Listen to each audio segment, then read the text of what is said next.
Sampai sini yang lama dah sana.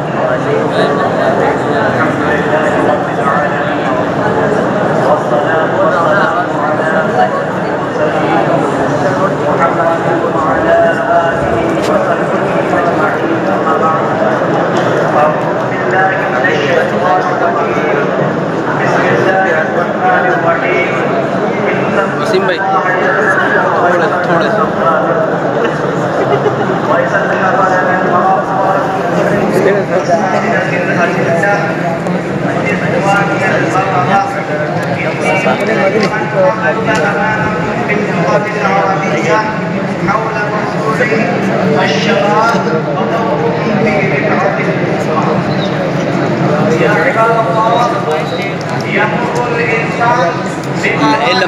علم مختلفة في حياته ومن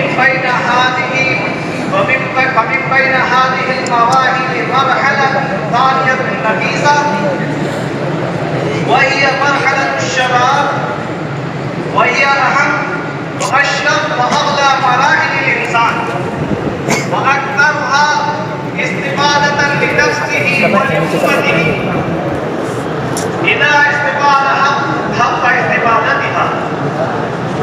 ومما يدل على أهمية هذه المرحلة حد بعض الشعراء بأبيات تؤتي مكانتها وقدرها: ليت الشباب يعود يوما، ليت الشباب يعود يوما فأخبر بما فعل المشير.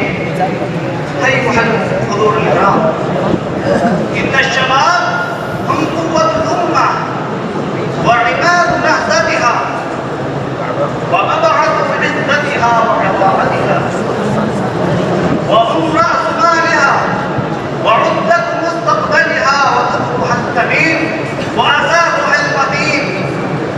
عزهم عزنا، زعفهم زعفنا، وخسارتهم خسارتنا. فدورهم في الحياة دور عظيم جدا. ومن يقرأ سيرة الرسول عليه الصلاة والسلام يجد أن معظم أصحابه كانوا شبابا،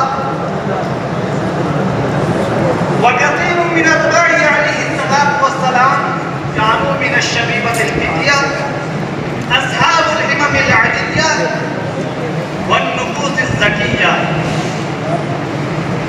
الذين زعزع الله بهم عروش كسرى وقيصر، فاخرجوا العباد من عبادة العباد إلى عبادة رب العباد. أيها الإخوة، وإذا نظرنا إلى الأمة الإسلامية في ماضيها وحاضرها نجدها تستنهض حضارتها وتطورها وقيادتها أبدا ودائما في همة شبابها. أيها الإخوة، إن الشباب يتميزون عن غيرهم بالعزيمة الصريمة الصادقة والإرادة القوية الفاعلة والأحلام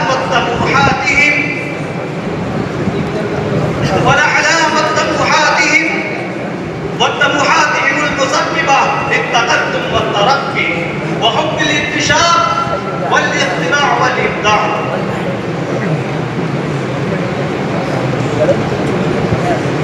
أيها الإخوة، وكل هذه الصفات تجعل الشباب عنصرا وأساسا في التنمية وتقدم بالمجتمع، وتحسن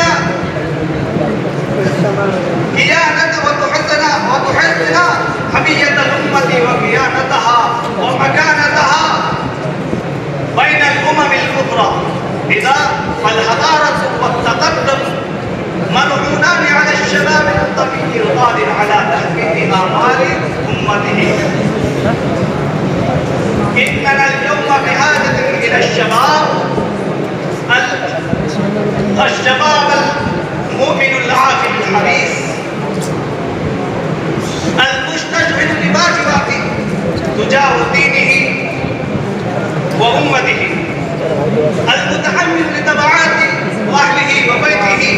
ومجتمع. الشباب يتشاطفون إلى المعالي ويدللون الصعاب